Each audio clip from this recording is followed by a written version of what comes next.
स्वागत है आप समस्त श्रोताओं का और हार्दिक अभिनंदन है। दोस्तों, आज मैं फिर एक ऐसी वीडियो लेकर उपस्थित हुआ हूँ जो बहुत ही ज्ञानवर्धक और कठिन है। तो चलिए दोस्तों, वीडियो शुरू करते हैं।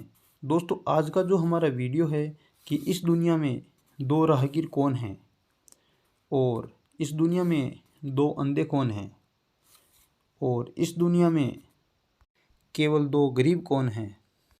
तो चलिए दोस्तों, इन प्रश्नों का उत्तर जानने के लिए एक हम कहानी पे चलते हैं। इस कहानी के द्वारा मैं आपको बताऊंगा। एक समय की बात है, एक राजा अपने मंत्री और पुरोहित के साथ अपने राज्य का भ्रमण करने के लिए निकले। तो रास्ते में एक कोई गांव आया। तो वहां पर उस गांव में वह तीनों निकल रहे थे तो उनको प्यास लगने लगी। तो उन तीनों ने सोचा कि पानी पी लेते हैं और वह तीनों पानी पीने के लिए एक वृक्ष के नीचे बैठ जाते हैं आराम करने के लिए। तो वहाँ पर एक कुआं था और उस कुएं से एक पनिहारी है वो पानी निकाल रही थी और पानी भर रही थी। तभी राजा है वो पुरोहित और मंत्री से कहता है कि पहले मैं पानी पियाता हूँ, उसके बाद आप पियाना।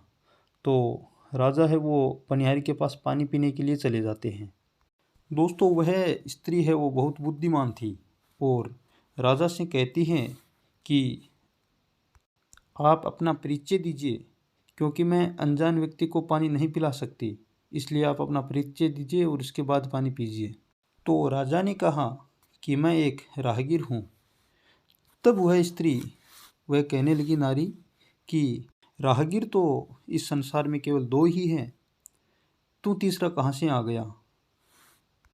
तब राजा सोच में पड़ गए कि इस प्रश्न का उत्तर क्या दूं मैं। और राजा पानी पी करके वापस आ गए। तब राजा ने यह बात अपने मंत्री और पुरोहित को जाकर के बताई कि उस औरत ने मेरे साथ ऐसा सवाल किया है, ऐसा प्रश्न किया है, उसका क्या जवाब हो सकता है। मेरे को तो इस कठिन प्रश्न का उत्तर है नहीं मेरे पास। तो तब मंत्री कहता है कि मैं पानी पीने जाता हूँ, देखता हूँ मेरे साथ क्या प्रश्न करती है ये स्त्री। तो मंत्री है वो पानी पीने के लिए आता है और बोलता है, बहन पानी पिलाओ। तो उस स्त्री के पास तो वही प्रश्न कि अपना परिचय दीजिए, कौन है तुम। नहीं, मैं पानी नहीं पिलाऊंगी आपको।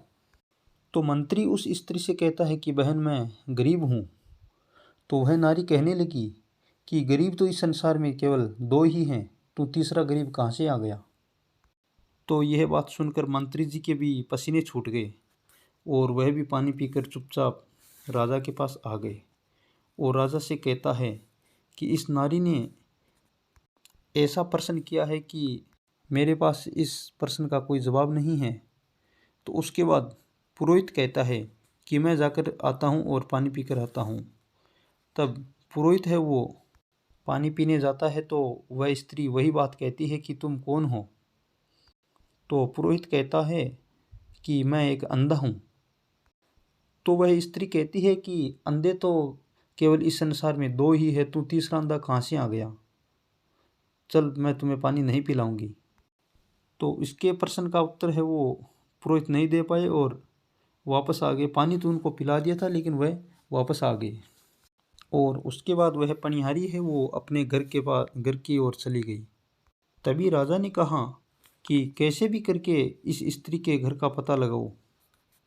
तो राजा और मंत्री और पुरोहित है वो तीनों उस स्त्री के पीछे पीछे चलते हैं और उसके घर का पता लगा लेते हैं। पता लगा करके और वह तीनों अपने राज्य की ओर लौट जाते हैं। और राजा ने महल में अपनी राजसभा बिठाई।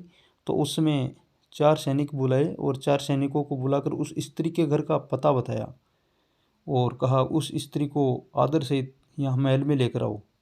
तभी चारों सैनिक है वो उस स्त्री के घर जाते हैं और उस स्त्री को राज दरबार में जाने को कहते हैं। दोस्तों, वह स्त्री बहुत बुद्धिमान थी। तो उस स्त्री ने सोचा कि कहीं कल मैंने जो तीनों व्यक्तियों से प्रश्न किए थे वह राजा तो नहीं है। और वह स्त्री अपने पति को साथ लेकर राज दरबार में आ जाती है। तो राजा ने उसे आदर सहित आसन दिया और बैठने को बोला और अपनी राज्यसभा में कहने लगे कि इस स्त्री ने हमसे 3 प्रश्न किए थे, जो भी मंत्री विद्वान इन प्रश्नों का जवाब देगा उनको मुँह मांगा इनाम दूंगा। दोस्तों, राजा की राज्यसभा में कोई ऐसा मंत्री व विद्वान नहीं था तो जो इन्हें तीनों प्रश्नों का जवाब दे सके। तब राजा ने उस स्त्री से कहा कि अब तुम इस प्रश्नों का उत्तर तुम ही अपने मुंह से दीजिए, मैं तुम्हें मुंह मांगा बहुत बड़ा इनाम दूंगा। तो वह स्त्री राजा को उन प्रश्नों का जवाब देती है और कहती है, हे राजन, इन प्रश्नों का उत्तर ध्यान से सुनो। मैंने आपसे प्रश्न पूछा था, वह था आपने मेरे पास पानी पीने के लिए आकर बोला तो आपने कहा था कि मैं एक राहगीर हूँ, तो मैंने कहा केवल इस संसार में राहगीर 2 ही हैं। तो राजन, इसका जवाब है कि इस संसार में राहगीर केवल 2 ही है, वो है सूर्य और चंद्रमा, क्योंकि सूर्य और चंद्रमा 2 ही ऐसे राहगीर हैं जो हमेशा चलते रहते हैं। इंसान कोई राहगीर नहीं माना जाता, क्योंकि वह तो कभी कभी चलता है और बैठे ही रहते हैं, स्थायी रहते हैं। और दोस्तों, राजा ने कहा, हाँ भाई, ये बात सही है, मैं इस बात को मानता हूँ। और इस प्रश्न को राजा ने सही साबित कर दिया।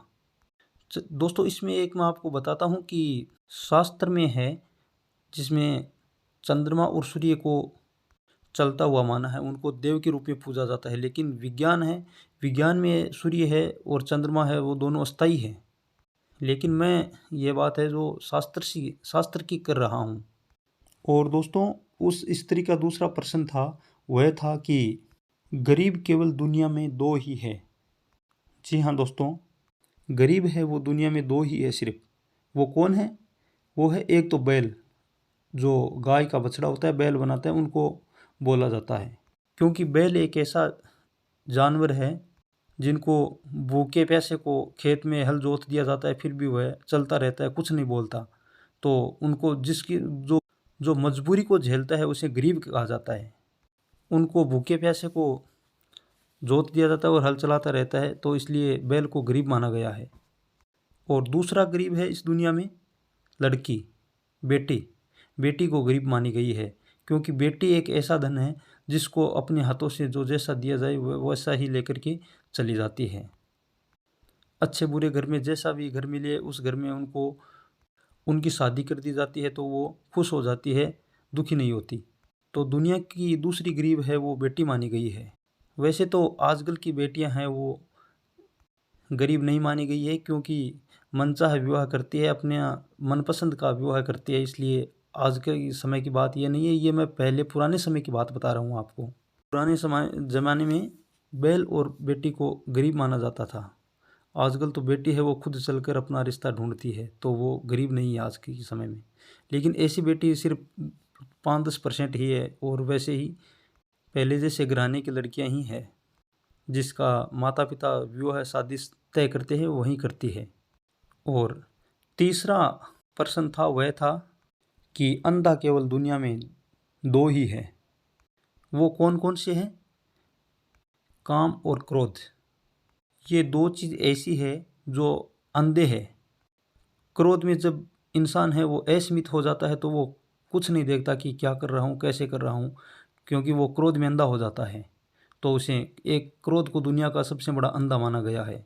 और दूसरा अंधा है वो काम को अंधा माना गया है। काम यानी जो भी काम करता है, काम के लालच में इंसान है वो कुछ भी कर सकता है, कोई भी हद पार कर सकता है काम करने के लिए।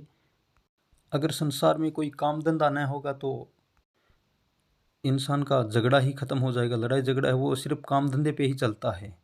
तो दोस्तों, यह थे उस बुद्धिमान स्त्री के प्रश्न 3। दोस्तों, मेरा वीडियो कैसा लगा लाइक करें, शेयर करें, कमेंट करें, और ऐसी वीडियो मैं आपको हर रोज़ देता रहूँगा।